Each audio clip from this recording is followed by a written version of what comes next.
Administration అనేది ఒక బాధ్యతగా ప్రవర్తిస్తే ఏ విధంగా ఉంటుందో ఒక ఉదాహరణ మీరు చూస్తే 14-19 13.49% గ్రోత్ రేట్ జిఎస్టిపి.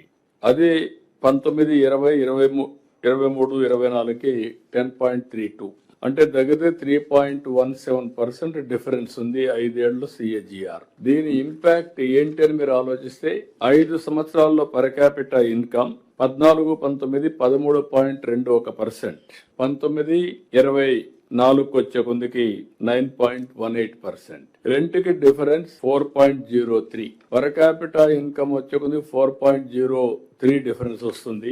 జిఎస్టిపి 3.17, దగ్గర 1% ఎక్కువగా పర్ క్యాపిటల్ ఇన్కమ్ డిఫరెన్స్ వచ్చే పరిస్థితి వస్తుంది. అంటే హిస్టారికల్ గా చూస్తే it makes all the difference over a period of time. Long term మనం చూస్తే నేను చాలా సార్లు మీకు ఎక్స్ప్లెయిన్ చేశాను. 7.5% గ్రోత్ కి 15% గ్రోత్ కి డబుల్ అవుతుంది, ఏమంటే 4.5 టైమ్స్ అవుతుంది.